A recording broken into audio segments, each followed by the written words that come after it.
Smart ক্লাসে সকলকে আরও একবার স্বাগত। আমরা ক্লাস 9-এর বাস্তব সংখ্যার বিষয়ে অলরেডি দুটো সেশন আমরা করেছি।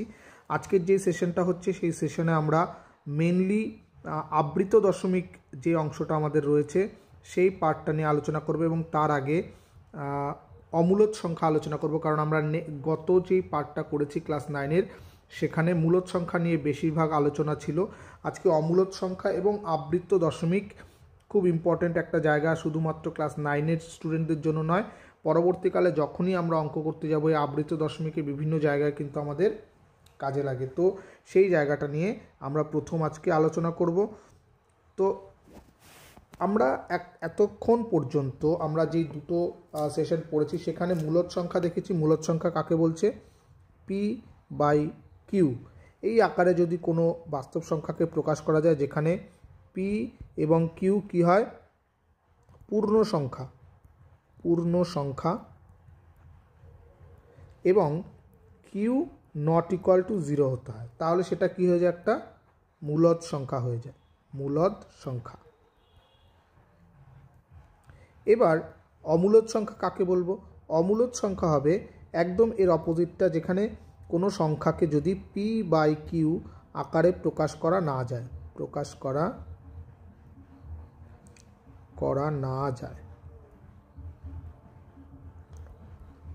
যেখানে P আর Q একই রকম এই পূর্ণ সংখ্যা হবে এবং Q নট ইকুয়াল টু 0 হতে হবে। এরকম P/Q আকারেকে যদি আমরা প্রকাশ করতে না পারি সেটা হয়ে যাবে কি? অমূলদ সংখ্যা বা ইরেশনাল নাম্বার। যেমন এর উদাহরণ যদি আমরা দেখতে চাই, ইরেশনাল নাম্বারের উদাহরণ কি? আমরা √2 এর বর্গমূল কি হয়? এর কোনো এক্স্যাক্ট ভ্যালু আমরা বের করতে পারি না, একদম ফিক্সড কোনো এক্স্যাক্ট ভ্যালু কিন্তু আমরা এই √2 এর পাই না। একই রকমভাবে √3 এর বর্গমূল অথবা 5-এর ঘনমূল, এই যে নাম্বারগুলো আছে এই নাম্বারগুলোকে আমরা সঠিক এর দশমিক ভগ্নাংশে গিয়ে আমরা এর সঠিক মান পাই না, তার জন্য এদেরকে অমূলদ সংখ্যা বলা হয়। এবং এই অমূলদ সংখ্যার মধ্যে আরও এক ধরনের সংখ্যা থাকতে পারে। কীরকম হবে? 0.1011011110111110 এরকম করে যদি চলতে থাকে, যেই সংখ্যাটার কোনো শেষ আমরা করতে পারছি না, নন টার্মিনেটিং সংখ্যা এগুলোকে বলা হয়। এগুলো নিয়েও আজকে একটুখানি আলোচনা করব। তাহলে আমরা প্রথম যে অংশটা আমরা জানতে পারছি সেটা হলো অমূলদ সংখ্যা কাকে বলছি? যাকে আমরা P/Q আকারে মানে ভগ্নাংশ আকারে প্রকাশ করতে পারছি না, যেটা আমরা √2, √3 বা 5-এর ঘনমূল এদেরকে, অথবা এরকম কোনো নন টার্মিনেটিং সংখ্যাকে আমরা যখন ভগ্নাংশ আকারে প্রকাশ করতে না পারলে আমরা বলি তাকে অমূলদ সংখ্যা। এই অমূলদ সংখ্যাকে আমরা কিন্তু সংখ্যা রেখায় যদি স্থাপন করতে বলে তাহলে কিন্তু অমূলদ সংখ্যাকে স্থাপন করা যেতে পারে। কীরকমভাবে? অমূলদ সংখ্যাকে যদি আমরা সংখ্যা রেখায় স্থাপন করতে চাই, মনে করো আমি একটাই জাস্ট দেখাবো, √2কে আমরা সংখ্যা রেখায় স্থাপন করতে চাই। কীরকম? আমরা একটা যদি সংখ্যা রেখা যদি আমরা এটা নিয়ে নিই, সংখ্যা রেখা, এখানে আমরা মনে করো 0 রয়েছে, এখানে 1, এখানে 2, এখানে 3, এরকম করে 1 2 3, এদিকে -1 -2 এরকম রয়েছে। আমরা করব কি? আমরা একটা বর্গ নেব, বর্গক্ষেত্র, যেখানে যার বাহুর দৈর্ঘ্য হলো 1 একক। এটা 1 একক, এদিকে গেল 1 একক। এক সেকেন্ড, এটা একটু বাঁকা হয়ে গেল, আমি একটু সোজা একদম বর্গ যখন করব 1 একক এরকম নিচ্ছি। তাহলে এই যে বর্গক্ষেত্রটা হবে, এই বর্গক্ষেত্রের যে আমরা কর্ণ পাব, এই কর্ণটার দৈর্ঘ্য কিন্তু হবে √2, কারণ এটা 1 একক, এটা 1 একক, এটা পিথাগোরাসের উপপাদ্য অনুযায়ী এটা √2। তাহলে এইটুকুর কম্পাস যদি আমরা মাপ নিই, এখান থেকে কম্পাসের এইটুকু মাপ নিয়ে যদি আমরা এখান থেকে এই অবধি আমরা চাপ নিয়ে নিই, এই মাপ নিয়ে এদিকে চাপ নিই, তাহলে এই যে বিন্দুটা পাবো সেটা কিন্তু আমরা √2 এর মধ্যে আমরা পেয়ে যাব। এইখানটায় যদি আমরা এইখানে বসিয়ে এই অবধির কম্পাসে মাপ নিয়ে সেটাকে আমরা এই দিক থেকে এইরকম করে একটা বৃত্তচাপ আঁকি, তাহলে যেই বিন্দুতে গিয়ে ছেদ করবে সেইটুকুর ভ্যালু এখান থেকে যে এইটুকু আমরা পাচ্ছি সেটার ভ্যালু কিন্তু হয়ে যাবে √2। ক্লিয়ার হলো? তাহলে এভাবে কিন্তু আমরা √2কে আমরা সংখ্যা রেখার মধ্যে স্থাপন করতে পারি। ঠিক আছে, এরপর আজকে আমরা যেই অংশটা নিয়ে মেনলি আলোচনা করতে চাইছি সেটা হলো কি আমাদের সেটা হলো আজকে আমরা যেই বিষয়টা নিয়ে মেনলি আলোচনা করব দশমিক ভগ্নাংশ থেকে কি করে আমরা আবৃত দশমিকে নিয়ে আসব। দেখো, ভগ্নাংশ যখনই আমরা লিখব বিভিন্ন ধরনের ভগ্নাংশ হতে পারে। যেমন মনে করো আমি কিছু সংখ্যা লিখছি এখানে ভগ্নাংশ আকারে 1/2, 3/10, 4/7/4 এরকম কিছু কিছু লিখছি আমি, 8/25, 13/20। এই ভগ্নাংশগুলোকে যখনই আমরা একে ভাগ করব, অর্থাৎ 1কে 1/2 এর ভ্যালু কত হয়ে যাচ্ছে 0.5, তারপরে 3/10 এর ভ্যালু কত হয়ে যাবে 0.3, 7/4 যদি আমি করি ভাগ করলে কত আসবে, 4 4, 3 দশমিক দিয়ে 0, 4 7 28, 2 থাকছে, তারপরে 4 5 20 অর্থাৎ 1.75 এরকম। যখন এই ভগ্নাংশগুলোকে আমি দশমিক ভগ্নাংশে পরিণত করতে চাইব তখন কিন্তু আমরা একটা সসীম দশমিক সংখ্যা পাবো। সসীম দশমিক সংখ্যা।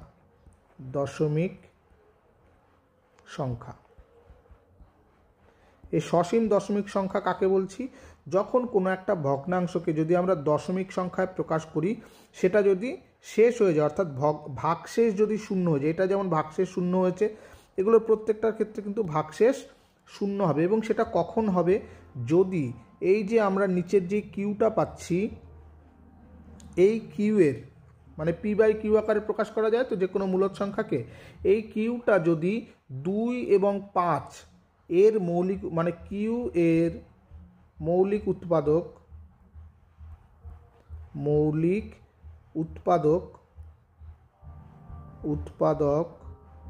2 এবং 5 থাকে, অর্থাৎ 2 এবং 5 বাদ দিয়ে অন্য কিছু থাকা যাবে না। এখানে দেখো এইটা শুধুমাত্র 2 আছে।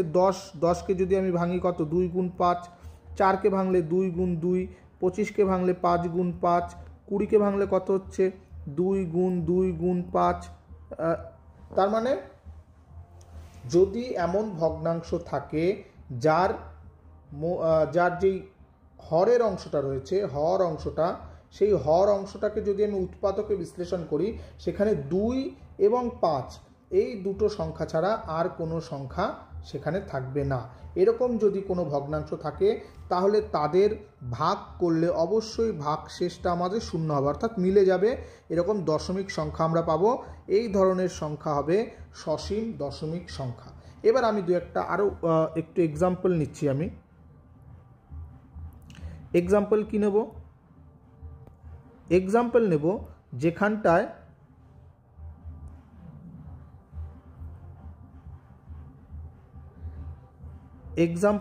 যেখানটায় আমরা এই জিনিসটা পাবো না। অর্থাৎ মনে করো আমি একটা সংখ্যা নিচ্ছি 5/3, তাহলে 5/3কে যদি আমি ভাগ করি এরকম করে, 3 1 3, 2 থাকবে দশমিক দিয়ে 0, 3 6 18, আবার 2 থাকছে, অর্থাৎ এরকম চলতেই থাকবে, তাই না? 18,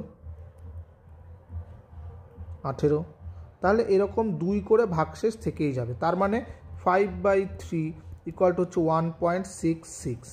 আরেকটা সংখ্যা যদি নিই, মনে করো 16/17, 16/7 এরকম একটা সংখ্যা নিলাম। এটাকে যদি আমি ভাঙি কত হবে, 7 দুগুণে 14, 2 থাকবে দশমিক দিয়ে 0, তারপরে কত হবে আবার 7 দুগুণে 14, এবার আসবে 6, আবার দশমিক দিয়ে 7 8 56, 4 0, 5 7 35, 5 দশমিক দিয়ে 0, এরকম করে কিন্তু চলতে থাকছে। তার মানে এই যে সংখ্যাগুলো আমরা পাচ্ছি সেগুলো কিন্তু আমরা নন টার্মিনেটিং, অর্থাৎ ভাগশেষ আমরা আর শূন্য পাবো না। এরকম করতে করতে হয়তো এখানটায় রিপিটেড চলে আসবে। আমি আরও 2-4টে যদি করি, আমি তোমাদের 2-4টে করেই দেখাই। এখানে কত হবে? 7 7 49, 49, 1 থাকছে, এখানে করছি 1, 10 হয়ে যাবে। আবার 7 1 7, 3 আসবে, 0 দিয়ে 4 7 28, 2 আসবে। এবার দেখো যখনই 2 চলে আসলো আবার 0, আবার 7 দুগুণে 14, এই যে এই অংশটা, অর্থাৎ 7 দুগুণে 4 7 28, 7 দুগুণে 14 চলে আসবে।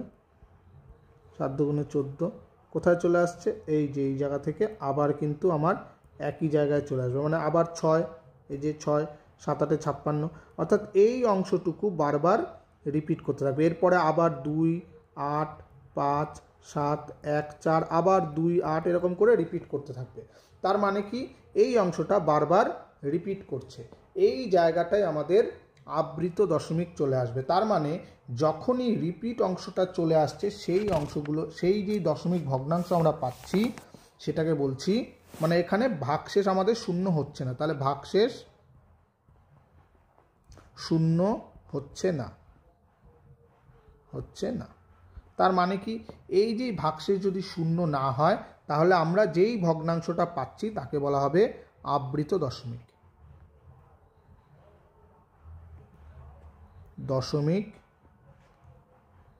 ভগ্নাংশ। এই আবৃত দশমিকটা কি হচ্ছে? যেই অংশটা আমাদের রিপিট করছে, এই যে এইখানটায় কি হচ্ছে? 6 6 6 6 করে রিপিট করছে, তার মানে এটাকে আমরা লিখব 1.6 মাথা এখানে আবৃত আছে, পৌনঃপুনিক যেই চিহ্নটা আমরা বলি, এই মাথায় পয়েন্ট দেওয়ার অর্থ হলো এরপরে 6 6 6 করে চলতে থাকছে। আবার যদি এই ক্ষেত্রে যেমন আমাদের এখানে কত আসছে? 2 8 5 7 1 4, আবার 2 8 5, তার মানে এই পুরো অংশটা রিপিট করছে। তাহলে এই পুরো অংশটার মাথায় আমরা কিভাবে লিখবো? এর অ্যান্সারটা আমরা লিখবো হলো এরকম 2.28571 যেই অংশটুকু আমার রিপিট করছে বারবার, সেই অংশ প্রথমটা এবং শেষটার ওপর মাথায় আমরা পৌনঃপুনিক চিহ্ন দিয়ে দেবো। এটা হয়ে যাবে আমাদের আবৃত দশমিক। ক্লিয়ার হলো? তাহলে আবৃত দশমিক আমরা কাকে বলছি? আমরা দু একটা সংখ্যাকে আবৃত দশমিকে পরিণত করার চেষ্টা করি। যেমন মনে করো এখানে আমি লিখছি 5/8, 5/8 এখানে আবৃত দশমিক হবে কি হবে না? 5/8। সবার প্রথমেই 8টাকে যদি আমরা দেখি, 8 মানে 2 × 2 × 2, তার মানে এখানে শুধুমাত্র 2-এর ভগ্নাংশ, মানে 2-এর উৎপাদকে বিশ্লেষণ রয়েছে, তার মানে এটা কিন্তু আবৃত দশমিক হবে না, এটা সসীম ভগ্নাংশ হয়ে যাবে। আমি যদি ভাগ করে দেখি 5/8 কত হবে? পয়েন্ট দিয়ে 0 আসছে, এখানে কত হবে? 6 8 48, 2 থাকছে দশমিক দিয়ে 0, 8 দুগুণে 16 হয়ে যাচ্ছে 4, 0 5 8 40। দেখো এটা কিন্তু ভগ্নাংশ, ভাগশেষ আমার শূন্য চলে আসলে অ্যান্সার হয়ে গেল 0.625।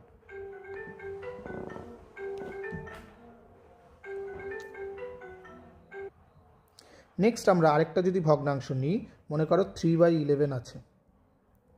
এই 3/11 এখানে দেখো 11 আমাদের কি? আমাদের 2 বা 5-এর কোনো উৎপাদক নয়, তার মানে এটাকে যদি আমরা ভাগ করি নিশ্চয়ই আবৃত দশমিক পাবো। সেটা কীরকমভাবে আমরা আনবো? প্রথম এখানে পয়েন্ট দিয়ে 0, এখানে 2 দিয়ে যাবে 22, 8 আসছে দশমিক দিয়ে 0, কত দিয়ে যাবে? 7 দিয়ে 77, 3 আসছে, এবার কত দিয়ে যাবে? আবার দেখো 2 দিয়ে যাচ্ছে, তার মানে আবার 22, আবার 8, অর্থাৎ 0.27, আবার 27 এরকম করে আসে। তার মানে এর অ্যান্সারটা কী হবে? 0.27, 2-এর মাথায় পৌনঃপুনিক, 7-এর মাথায় পৌনঃপুনিক। তার মানে এটা আমরা আবৃত দশমিক পেয়ে গেলাম। তাহলে কিভাবে আবৃত দশমিকে পরিণত করবে বুঝতে পারলে? ক্লিয়ার হলো? এবার প্রশ্ন হলো যে আবৃত দশমিক থেকে আমরা ভগ্নাংশে কি করে আসবো? এটা বোঝা গেল। এটা যদি আমাদের ভগ্নাংশ থাকে কি করে আবৃত দশমিকে আনবো সেটা বোঝা গেল। এবার হলো যদি আবৃত দশমিক থাকে, মনে করো আমার কাছে রয়েছে 2.6, তার মাথায় পৌনঃপুনিক চিহ্ন, এটাকে কি করে আমরা ভগ্নাংশে নিয়ে আসবো? এর নিয়মটা কি? এর নিয়মটা হলো 2 0.6 রয়েছে, তাহলে পয়েন্টটাকে তুলে দেবো আগে। আমরা লিখব হলো এই 6-এর যে যার মাথায় পৌনঃপুনিক আছে সেটাকে, এক সেকেন্ড, এটা যার মাথায় এই এক্সাম্পলটা আমি একটু পরে করাচ্ছি, আমি আগে নর্মাল একটা এক্সাম্পল, এটা সেকেন্ড স্টেপে আমরা করব। একদম নর্মাল যদি আমরা করতে চাই, আমরা ফার্স্ট নেব 0.45 এবং এর মাথায় পৌনঃপুনিক আছে। এটাকে আমরা কি করে আবৃত দশমিক থেকে কি করে আমরা নর্মাল সংখ্যায় পরিণত করব, মানে ভগ্নাংশ আকারে পরিণত করব। এখানে হলো আমরা যেই 45 রয়েছে এই 45 আমরা লিখে দেব এবং যতগুলো সংখ্যার মাথায় পৌনঃপুনিক চিহ্ন রয়েছে প্রত্যেকটার জন্য একটা করে 9 আমরা এখানে ইউজ করব। তাহলে 45 আর নিচে দুটো সংখ্যার মাথায় পৌনঃপুনিক আছে 99 হলো। তাহলে এবার যদি আমরা কাটাকাটি করি কত আসবে দেখো, 5 দিয়ে কেটে দিলে, 9 দিয়ে কাটলে 5 নং 45 আর 9 দিয়ে কাটলে 11, তাহলে 5/11 এটা কিন্তু একটা আমাদের মূলদ সংখ্যা হয়ে গেল, p/q আকারে প্রকাশ করা যাচ্ছে। এবার আসি আমরা নর্মাল যদি কোনো সংখ্যা থাকতো, এটা তো আবৃত দশমিক, নর্মাল যদি থাকতো মনে করো 5.875, এটাকে যদি আমার ভগ্নাংশ কী করতাম আমরা 5875, আমরা দশমিকের পরে দশমিকের জন্য 1, পরে যতগুলো সংখ্যা আছে ততগুলো শূন্য আমরা নিতাম, এটা হয়ে যেত আমাদের নর্মাল। এটাকে কাটাকাটি করলে যেমন আসবে সেরকম এটা খুব সম্ভবত আসবে 47/8। তার মানে আবৃত দশমিক থেকে কি করে পরিণত করতে হচ্ছে আর নর্মাল দশমিক ভগ্নাংশ থেকে কী করে পরিণত করছি বুঝতে পারছো। এবার আমরা আসছি একটা, মনে করে এরকম আছে, যেটা আমরা প্রথম নিয়েছিলাম 2.66 মাথায় পৌনঃপুনিক, এর মধ্যে ভগ্নাংশ দশমিকের পরের অংশ কোনটা আছে, জাস্ট এইটুকু, আর তার আগে কিন্তু আলাদা একটা সংখ্যা রয়েছে, সেই জায়গাটা আমি কি করে করব সেটা হলো আমরা এটা অন্যভাবে দেখতে পারি, যেটা 26 করব, যার যেই সংখ্যার মাথায় পৌনঃপুনিক নেই সেই সংখ্যাটাকে মাইনাস করে দেব এবং যতগুলো সংখ্যার মাথায় আমার পৌনঃপুনিক আছে তার জন্য একটা 9 থাকবে। তাহলে এখানে কত হয়ে গেলে 24/9, কাটাকাটি করলে 8/3, এটা হলো আমাদের অ্যান্সার। ওকে, তাহলে এবার আমরা কিন্তু বইয়ের যে অঙ্কগুলো আছে সেগুলো আমরা অবশ্যই করতে পারবো। এরপরে আমাদের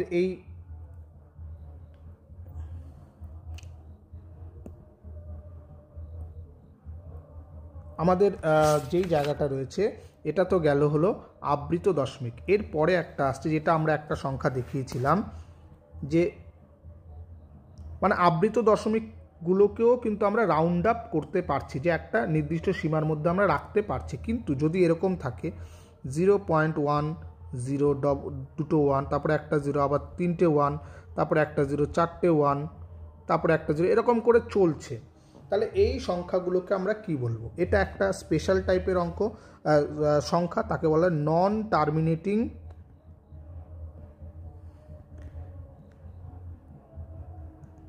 টার্মিনেটিং অ্যান্ড নন রেকারিং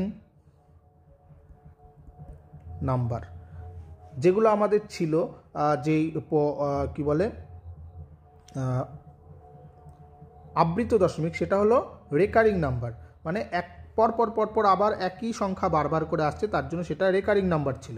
কিন্তু এখানটায় কি নন টার্মিনেটিং, আমাদের টার্মিনেট করা যাচ্ছে না। টার্মিনেটিং কোনগুলো? যেগুলো আমাদের ভাগশেষ 0 হয়ে যাচ্ছে সেগুলো টার্মিনেটিং নাম্বার, যেগুলো ভাগশেষ 0 হচ্ছে না সেটা রেকারিং নাম্বার হয়ে যাচ্ছে।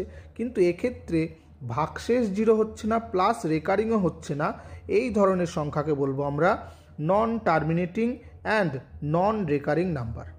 ঠিক আছে, তার মানে এটা অসীম সংখ্যাও নয়, আবৃত সংখ্যাও নয়, মানে এটা অসীমও নয়, অসীম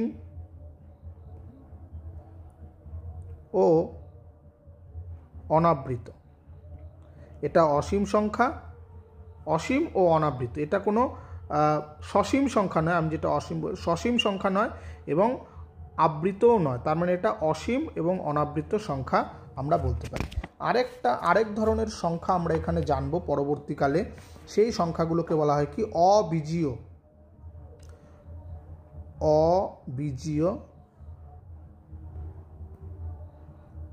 বা তুরীয় সংখ্যা। তুরীয় সংখ্যা। অবীজীয় বা তুরীয় সংখ্যা কাকে বলে? নর্মালি আমরা যখন এটা তোমাদের এখনও খুব বেশি, আমি জাস্ট একটু টাচ দিয়ে যাব। মনে করো একটা সংখ্যা আছে, একটা সমীকরণ আছে ইকুয়াল টু 0 আছে, তাহলে এক্স স্কোয়ার ইকুয়াল টু 2। সেক্ষেত্রে এখানে দু ধরনের বীজ পাওয়া যাচ্ছে। এক্স ইকুয়াল টু আমরা প্লাস মাইনাস √2 আমরা পেতে পারি। তাহলে এই √2টা কিন্তু বীজীয় অমূলদ সংখ্যা হচ্ছে, মানে এটার একটা বীজগাণিতিক রিপ্রেজেন্ট আছে। কিন্তু এমন ধরনের অনেক সংখ্যা আছে যেগুলো, যেমন ধরো পাই, ই তোমরা এখনও পাওনি, তোমরা ভবিষ্যতে বড় হয়ে যখন আবার অঙ্ক নিয়ে পড়াশোনা করবে তখন পাবে।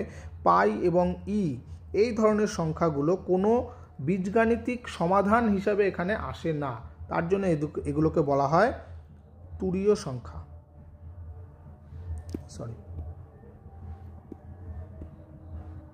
তুরীয় সংখ্যা, তুরীয় অমূলদ সংখ্যা।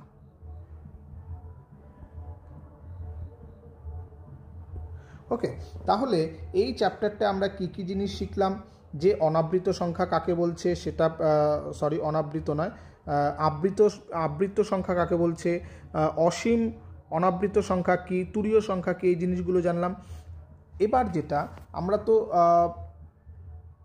যেগুলো আবৃত দশমিক সংখ্যা আছে সেগুলো বের করা শিখেছি। এবার যদি বলা হয় যে আমাদের একটা দুটো ভগ্নাংশ দেওয়া আছে 1/3 এবং 2/3, দুটোই কিন্তু আবৃত দশমিক সংখ্যা, তাহলে এই দুটোর মাঝখানে এমন একটা অনাবৃত সংখ্যা আমাদের বের করতে হবে। তো 1.3 মানে কি? 1.3 মানে 0.333 এরকম করে চলছে। আর 2/3 মানে কি?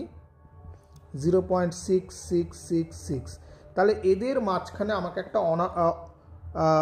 অসীম অনাবৃত সংখ্যা বলতে বলছে। মানে আমি যদি এইটুকু শুধু ধরে নিই 0.33 আর এটা 0.66, তাদের মাঝখানে যদি আমি লিখি 0.4504500, ঠিক আছে, আবার 45000, এরকম যদি আমি একটা সংখ্যা লিখি,